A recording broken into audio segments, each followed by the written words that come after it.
चलिए अब आज हम लोग आते हैं हिस्ट्री का चैप्टर नंबर 3 है इसके सॉल्यूशन के ऊपर। चैप्टर का नाम है फ्रांस की क्रांति। ठीक है, तो इसका आज हम लोग इस वीडियो में सॉल्यूशन करेंगे। इसमें ज्यादातर आपको रहेगा ऑब्जेक्टिव का सॉल्यूशन रहेगा, लघु उत्तरीय रहेगा और दीर्घ उत्तरीय क्वेश्चन है और रिक्त स्थान की पूर्ति है। इन सारे क्वेश्चन का सॉल्यूशन आपको इस वीडियो में। हम सबसे पहले स्टार्ट करते हैं ऑब्जेक्टिव के ऊपर। ऑब्जेक्टिव में फर्स्ट क्वेश्चन क्या करें कि फ्रांस की जो राजक्रांति है किस ईस्वी में हुई थी। तो आप सब लोगों ने पढ़ा होगा कि फ्रांस की जो राजक्रांति है वो कितने ईस्वी में हुई थी, 1789 ईस्वी में। ठीक है, इस क्वेश्चन का आंसर क्या हो जाएगा, ऑप्शन नंबर। नेक्स्ट क्वेश्चन पर आते हैं, बेस्टिल का पतन कब हुआ था। ठीक है, बेस्टिल का पतन का मतलब है कि यहाँ पर जब लुईस सोलहवां जो वहाँ का राजा था, जब फ्रांस की क्रांति हुई थी तो लुईस सोलहवां को बंदी बना लिया गया था और उसके बाद फिर वहां पर बेस्टिल एक महल का नाम था जिसके कैदी गृह कहा जाता था। उसका क्या किया था, वहां के जो क्रांति करने वाले लोग थे उसका उन्होंने पतन कर दिया था। ठीक है, चलो तो यहाँ पर आता है कि बेस्टिल का जो पतन है वो कितने ईस्वी को हुआ था। ठीक है, तो हुआ था वो 14 जुलाई 1789 ईस्वी को। ठीक है, और उसके बाद फिर 27 अगस्त 1989 सॉरी 27 अगस्त 1789 ईस्वी को फ्रांस में एक केंद्र का गठन हुआ था जिसे बताया गया था कि अब यहाँ पर लोकतंत्र की स्थापना हो चुकी है। ठीक है, तो बेस्टिल का जो पतन है वो हुआ था 17 जुलाई 1789 ईस्वी को। नेक्स्ट क्वेश्चन पर आ जाओ, प्रथम स्टेट में कौन कौन आता है। प्रथम स्टेट में कौन आता है, वो पादरी आता है। ठीक है, और मिडिल स्टेट में कौन आता है, कुलीन आता है। और तृतीय स्टेट में क्या आता है, मध्यम वर्गीय आता है। ठीक है, नेक्स्ट क्वेश्चन पर आ जाते हैं, द्वितीय स्टेट में क्या होता है बाबू, कुलीन आते हैं। नेक्स्ट क्वेश्चन पर आ जाओ, तृतीय स्टेट में कौन आता है, जिन यहाँ पर जैसे देख लो बाबू, कुलीन हो गया और पादरी हो गया। ठीक है, तो ये दोनों तो नहीं आएंगे और दार्शनिक का कोई वर्ग नहीं था। ठीक है, तो यहाँ पर बच गया न्यायाधीश, तो यहाँ पर न्यायाधीश।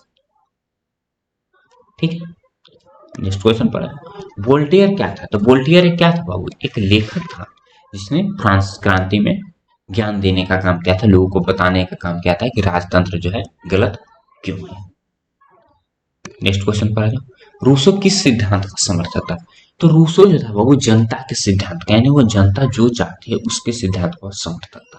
ठीक है, तो इसका जनता की इच्छा सबसे बेटर ऑप्शन होगा, और नहीं तो इसका समाजवाद भी हो सकता है, मगर इसको में क्वेश्चन में बेटर ऑप्शन जनता की इच्छा है।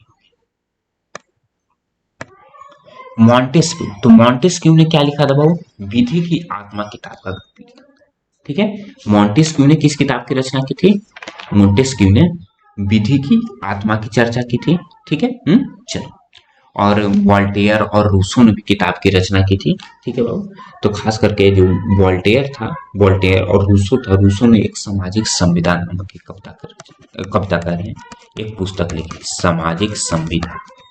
ये किसने लिखी थी, रूसो ने लिखी। तुम सब लोगों ने पहले ही नोट आउट कर लिया होगा। अब हम लोग आगे बढ़ जाते हैं, फ्रांस की राजक्रांति के समय लुईस सोलहवां का राजा था। फ्रांस में स्वतंत्रता दिवस कब मनाया जाता है, 27 अगस्त को मनाया जाता है। ठीक है, फ्रांस में स्वतंत्रता दिवस कब मनाया जाता है, 27 अगस्त को। ठीक है, चलो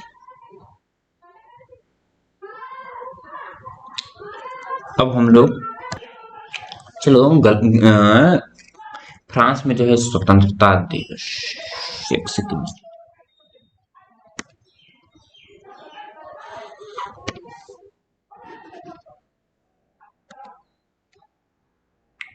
चलो नेक्स्ट क्वेश्चन जो है, जब फ्रांस में स्वतंत्रता दिवस कब मनाया जाता है। फ्रांस में स्वतंत्रता दिवस बाबू 14 जुलाई को मनाया जाता है। ठीक है, मैंने 27 अगस्त बोल दिया था, वो गलत है। ठीक है, क्या कब मनाया जाता है, 14 जुलाई को मनाया जाता है।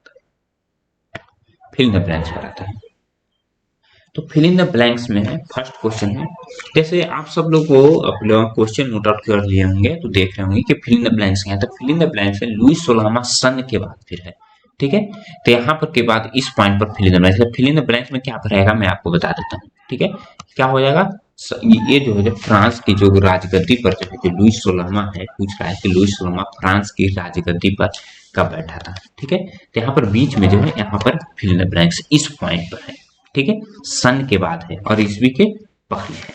ठीक है, तो ये कब बैठा था बाबू, 1774 ईस्वी में गद्दी पर बैठा था। ठीक है, 1774 ईस्वी। और लुईस सोलहवां की पत्नी का नाम क्या था, मेरी एंतियाना था। मेरी एंत्या फ्रांस की संसदीय संस्था, ठीक है। तो फ्रांस की संसदीय संस्था को हम क्या कहते हैं, वो स्टेट्स जनरल कहते हैं, ठीक है। क्या कहा जाता है, स्टेट्स जनरल। अब नेक्स्ट पर आ जाओ, ठेका पर टैक्स वसूलने वाले जो पूंजीपति होते थे, ठीक है, उसे क्या कहा जाता था, उसे टैक्स फार्मर कहा जाता था, ठीक है। अब कह रहा है कि किस सिद्धांत की स्थापना मॉन्टेस्क्यू ने की थी, ठीक है। तो मॉन्टेस्क्यू जो था बाबू, वो शक्ति पृथक्करण सिद्धांत, यानी शक्ति हर लोगों में बांट दो, एक ही मतलब आदमी के पास सारी शक्ति नहीं होनी चाहिए, ठीक है। तो ये किसने क्या किया था, शक्ति पृथक्करण सिद्धांत, ठीक है, शक्ति पृथक्करण सिद्धांत। सामाजिक संविदा जो है बाबू रूसो की कविता है, रूसो की पुस्तक है, कविता नहीं है, रूसो। 27 अगस्त 1789 को फ्रांस की नेशनल असेंबली ने क्या घोषणा की थी, ठीक है। तो 27 अगस्त 1789, उसके पहले ही बास्तिल की जो घटना हुई थी उस पर क्या किया था, वहां के जो लोगों थे ना, बास्तिल जो किला था जो कैदियों को रखने वाला था, उस पर क्या किया था, कब्जा कर लिया था, ठीक है। तो उसके बाद फिर 27 अगस्त को, यानी उस कब्जा करने के बाद 27 अगस्त को उन सब ने घोषणा की थी कि इसमें मानव और नागरिक के अधिकार, ठीक है, घोषणा हुई थी कि मानव और नागरिकों को समान अधिकार, ठीक है, मानव और नागरिक के अधिकार की बात है। जैकोबिन दल का क्या था, कौन नेता था, सबसे प्रसिद्ध नेता था रॉबस्पियर।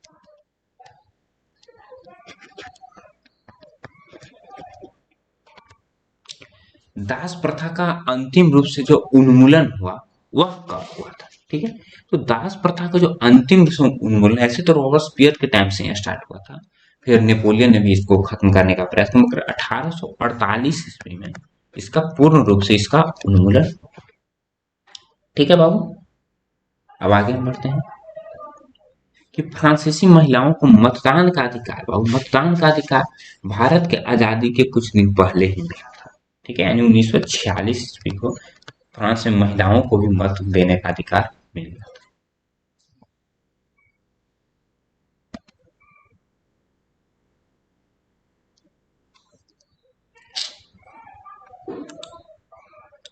अब बढ़ जाते हैं नेक्स्ट, यानी लघु उत्तरीय क्वेश्चन के ऊपर। क्या कहा है कि फ्रांस की क्रांति में राजनीतिक कारण क्या थे।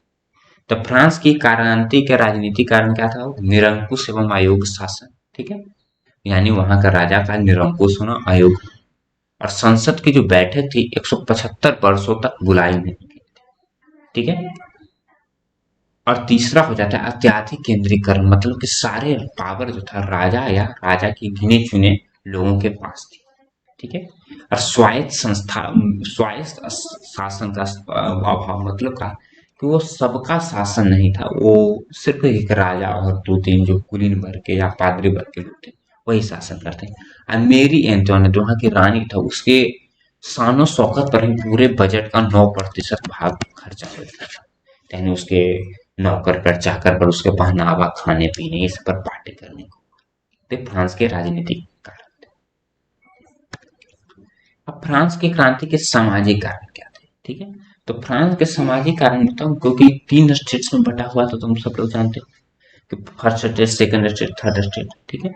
और थर्ड स्टेट वाले ही लोग कर भी देते थे, काम भी लोग करते थे, सिर्फ फर्स्ट और सेकंड स्टेट वाले लोग आते सिर्फ भोग करते थे, ठीक है। क्या होगा, मध्यम वर्ग में राजनीतिक अधिकारों के प्रति सजगता, यानी क्या होगा, मध्यम वर्ग पढ़े लिखे वर्ग में आते थे, ठीक है। तो यानी पढ़े लिखे लोग हैं तो अपन जानते थे कि हमारा अधिकार क्या है, यदि हम टैक्स दे रहे हैं तो हम पर हमें भी कुछ अधिकार मिलना चाहिए, और वो सारे अधिकार किसको ऊपर मिले हुए थे, कुलीन वर्ग और पादरी वर्ग, ठीक है।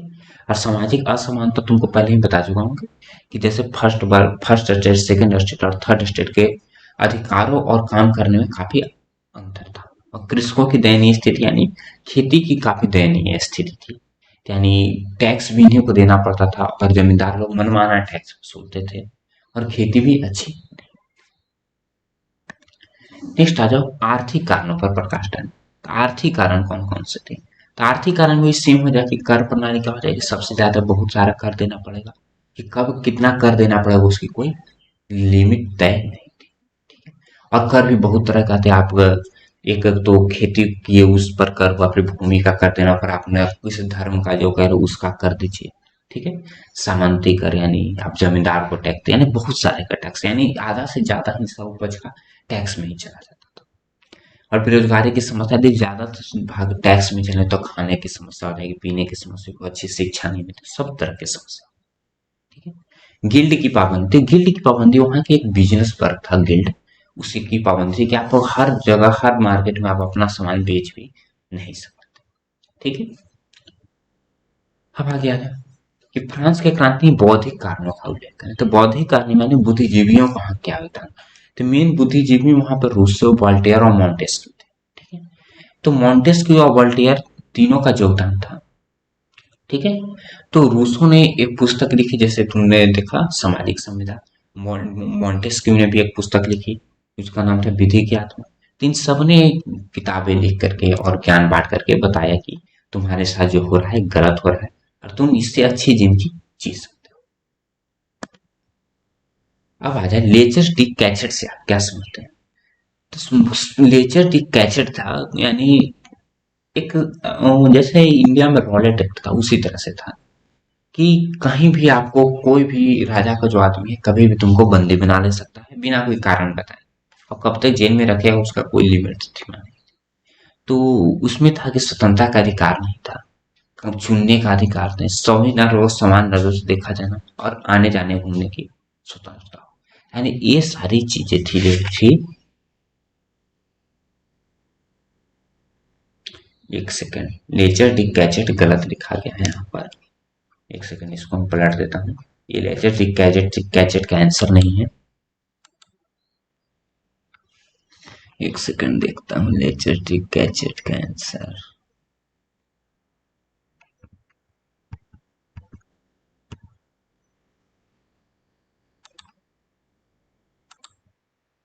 चलो, तो तुम लेजर डी गैजेट को बारे में लिख लो जो तुमने सुन चुका है पहले ही, कि जिस तरह से रॉलेट टेक्ट था उसी तरह से यहाँ पर भी है, कि तुमको बिना कोई बताए कोई गिरफ्तारी हो सकती थी।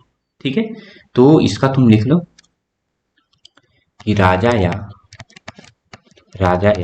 उसके आदमी, राजा या उसके आदमी बिना बताए गिरफ्तार करना, गिरफ्तार करना, गिरफ्तार करने वाले अभियोग, यानी करने वाले अभियोग को या नियम कानून को, अभियोग को या नियम को लेटर डी गैजेट कहा जाता है। अब आगे आ जाओ। अमेरिका के स्वतंत्रता संग्राम के फ्रांस की क्रांति पर क्या प्रभाव पड़ा। तो अमेरिका के स्वतंत्रता संग्राम में क्या था बाबू, कि एक तरफ से इंग्लैंड था, एक तरफ से अमेरिका था, यानी इंग्लैंड जो था अमेरिका पर राज कर रहा था। तो उसमें फ्रांस जो था और इंग्लैंड का थोड़ा 36 का आंकड़ा चलता था, यानी इन दोनों में काफी लड़ाइयाँ पहले से ही होती थी। तो फ्रांस ने मौका पर चौका लगाया और अब क्या किया कि अमेरिका में अपनी सेना भेज दी। तो सेना भेज दी और इंग्लैंड हार गया वहां पर युद्ध, फ्रांसीसी सेना की मदद करके अमेरिका जीत गया। तो मगर वहां पर जो सैनिक गए थे तो उस पर तो पहले तो काफी खर्चा हुआ, लगभग 10 अरब डॉलर का व्यय हुआ। तो जिसे तो पहले तो राजकोष खत्म हो गया, कि पहले से ही उसकी जो राजा की रानी थी उस पर पहले से इतना खर्चा था, उसके बाद 10 अरब डॉलर, वहां पर डॉलर नहीं बाबू, वहां पर एक फ्रेंच में चला जाता था, लीरा चलता था वहां की मुद्रा उसमें। अब उसके बाद फिर पुनः वहां पर क्या हुआ कि देखा कि स्वतंत्रता का अधिकार का मतलब क्या है। वहां का जो सेना गया उसने समझा कि स्वतंत्रता का अधिकार का मतलब क्या होता है, तो उससे वहां पर उसको राजनीतिक भावना जगी कि स्वतंत्र रहने का मतलब क्या होता है, क्योंकि वह दूसरा जगह जाकर के वो वहां के नागरिक को स्वतंत्र करा था, खुद वह गुलाम था सैनिक।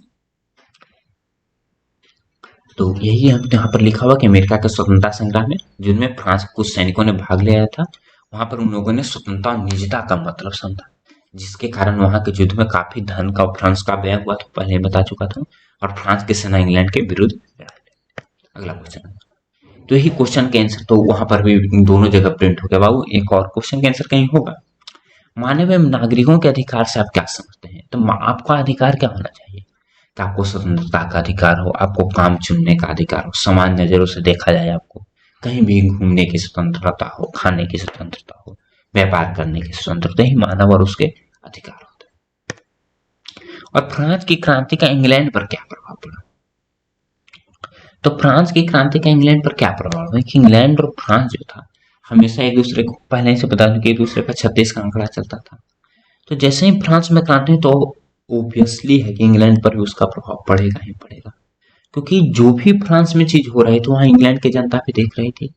तो वहां के राजा ने तो क्या किया, वहां सावधानी बरती और जितने भी जनता के प्रति अनुकूल जो नियम कानून थे वो नहीं थे, उन सबको हटा दिया। यानी वहां भी सामंती व्यवस्था हट गया, जनता को अधिकार मिल गया। ठीक है। और औद्योगिक क्रांति का शुभारंभ हुआ, जिससे काफी लोगों को रोजगार मिलना शुरू हुआ। अब आगे आ जाओ। फ्रांस की क्रांति ने इटली को कैसे प्रभावित किया? तो इटली जो था बहुत भागों में बटा हुआ था। तो फ्रांस की क्रांति के बाद नेपोलियन जो था वहां पर युद्ध किया, तो हर राज्य में एक नेपोलियन कोड इस्तेमाल करता था, तुम सब लोग जानते होंगे। यानी नेपोलियन कोड इस्तेमाल करके, यानी जिस तरह से फ्रांस में शासन व्यवस्था थी उसी तरह से वहां पर भी शासन व्यवस्था हुई। जिससे क्या हुआ कि जिस तरह से फ्रांस में राष्ट्रीयता की भावना जाएगी, उस तरह से यहाँ पर भी राष्ट्रीयता की भावना जागने लगी इटली और जर्मनी में।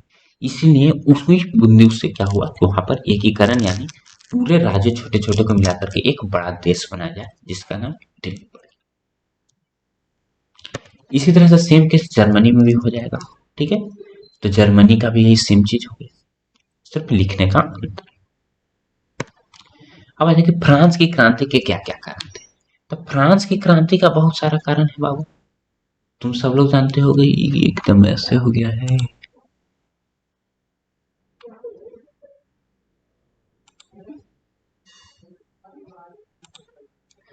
चलो, तो फ्रांस की क्रांति के क्या क्या कारण थे? तो फ्रांस की क्रांति का सबसे बड़ा कारण था आर्थिक कारण, वहां का राजनीतिक कारण, बौद्धिक कारण, ये सारे कारण थे।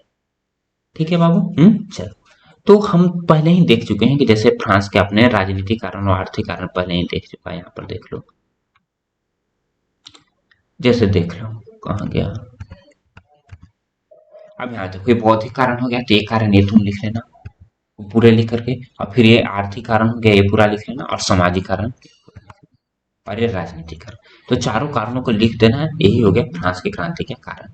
एक दीर्घ उत्तरी में चार लघु को मिला दो, एक दीर्घ बन जाएगा।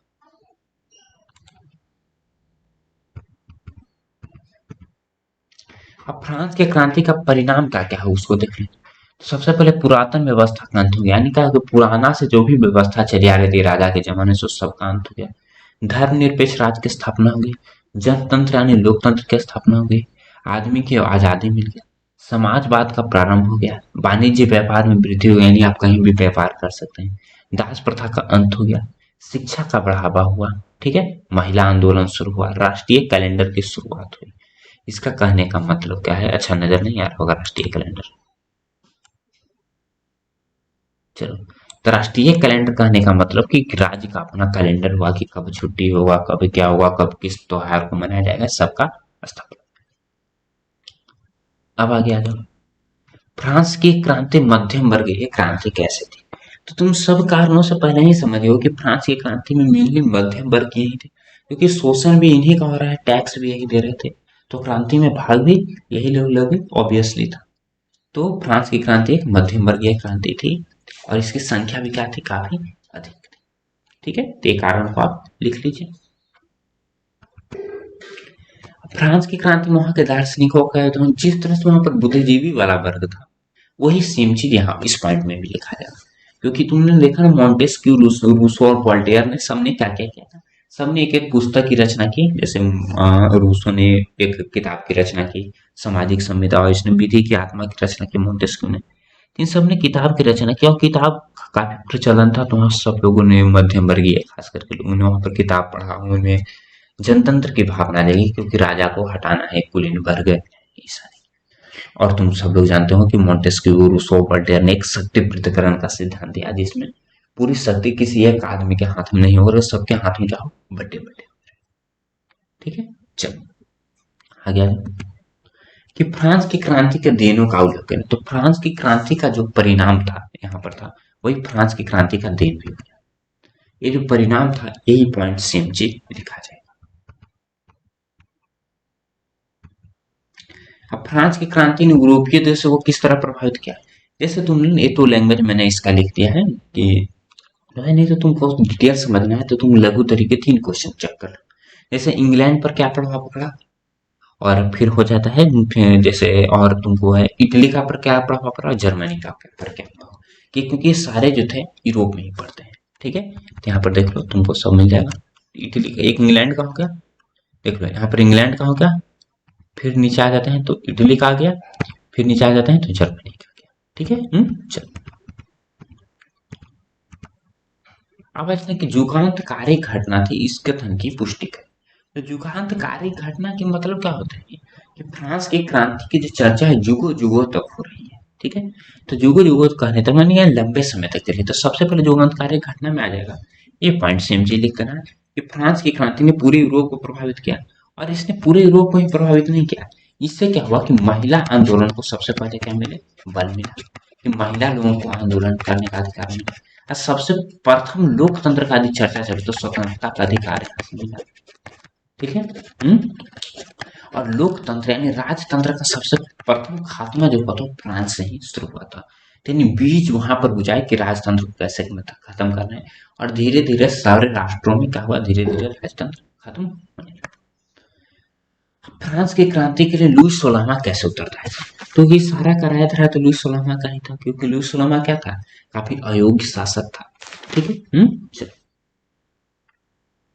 तो फ्रांस की क्रांति में लुई 16वां मेरी एंटोनेट जिसको रानी का नाम था, उसका काफी खराब व्यवहार था, उसका बजट का बहुत सारा हिस्सा उसी में लग जाता था, फिजूल खर्ची था, निरंकुश था, अयोग्य शासक था। ठीक है, तो ये सारे पॉइंट हो गए। जैकोबिन दल, तो जैकोबिन दल यानी फ्रांस की क्रांति जो हुई थी, फ्रांस की क्रांति के बाद एक जैकोबिन दल था जिसका नेता रॉबस्पियर था। ठीक है, और जैकोबिन दल में जो था, जैकोबिन दल में सब सब लगभग वर्ग आ जाते हैं। एक क्लब के जैसा था, छोटे दुकानदार आ गए, घड़ी साज यानी घड़ी बनाने वाला, दिहाड़ी पर काम करने वाले, रोज डेली डेली वेज वर्कर्स को दिहाड़ी पर काम करने वाले मजदूर बोला जाता था। ठीक है, तो इसका नाम एक जैकब था, जैकब क्लब था, उसी के नाम पर इसको जैकोबियन क्लब रखा है। इसका नेता रॉबस्पियर था, आप लोग भी जानते हैं, क्योंकि फ्रांस की क्रांति 1789 हुई थी, उसके बाद यह रॉबस्पियर वहां का नेता बना था, और इसने काफी आतंक का राज स्थापित किया था, क्योंकि ये भी एक तरह से राजतंत्र के जैसा ही बिहेव करने लगा। नेशनल असेंबली और नेशनल कन्वेंशन में क्या था, तो नेशनल असेंबली और नेशनल कन्वेंशन थर्ड, सबसे पहले क्या था, नेशनल असेंबली था, जिसमें थर्ड स्टेट्स के प्रतिनिधियों ने एक सभा का निर्माण किया था। ठीक है, इसको नेशनल असेंबली कहा जाता था। इसमें क्या था कि फ्रांस के जब क्रांति की शुरुआत हो रही थी, तो उसी समय वहां पर लड़ाई करके एक संविधान का निर्माण किया गया था। ठीक है, तो और उसके बाद फिर रॉबस्पियर ने जब राजा बना, तो उसने नेशनल असेंबली को हटाकर उसका नाम छीन कर नेशनल कन्वेंशन कर दिया। सिर्फ और कोई अंतर नहीं था। ठीक है, नेशनल असेंबली और नेशनल कन्वेंशन, और फिर रॉबस्पियर ने जो जो काम किया वो नेशनल कन्वेंशन के अंतर्गत आ जाएगा, और लुई 16वां या उन सब ने क्या जो सारे नेशनल असेंबली के अंतर्गत आ जाते। ठीक है, चलो, ये तो था 100 संभव। बढ़ते हैं हम अगले लेक्चर।